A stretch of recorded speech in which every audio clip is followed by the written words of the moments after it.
Chapter 6 The Hunt for Hyde.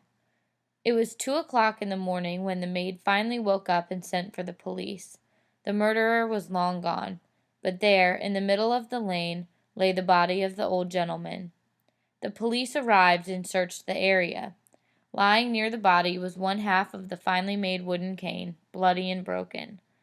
They found a change purse and gold watch on the body, but no papers except for one envelope. The envelope was sealed and stamped. The gentleman had probably been carrying it to the post office. It was addressed to Mr. G. J. Utterson. A policeman took the envelope to Utterson early the next morning. The lawyer was briefly told of the murder.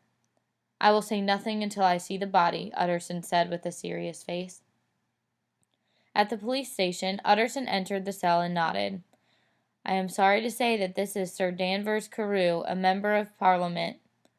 "Good heavens, sir!" exclaimed the officer. "Are you sure?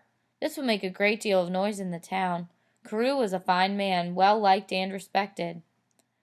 "I'm afraid you are right," said Utterson sadly. "Perhaps you can help us," said the officer. He retold the maid's story of seeing Hyde and showed Utterson the broken cane. Utterson felt ill at the sound of Hyde's name. When he saw the cane, he had no doubt that Hyde was the murderer. Even though the top part of the cane was missing, he knew it was the cane he himself had given to his friend, Dr. Henry Jekyll, many years before.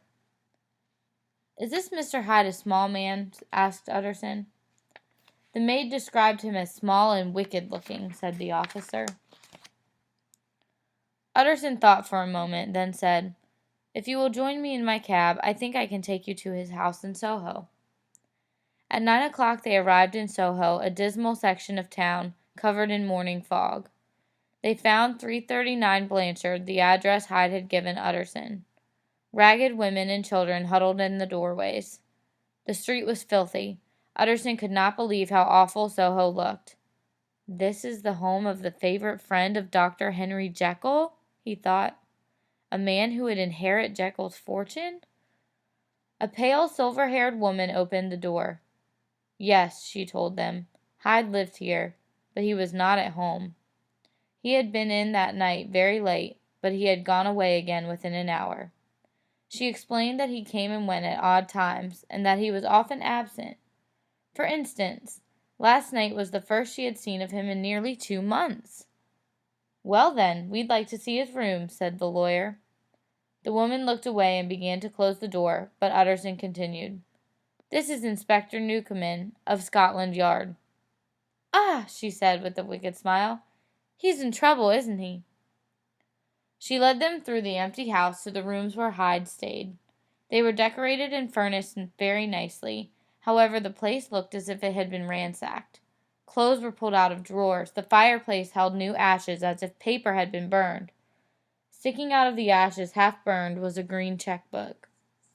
Behind the door, the officer found the other half of the cane. The inspector was delighted. Never had he recovered so much evidence so quickly. As it turned out, however, Hyde was not easy to find. There were no records of him. No family could be found. He had never been photographed. Few people had ever seen him, and they gave different descriptions of him. Anyone who had ever met Hyde did agree on one thing. There was something deformed and evil about him.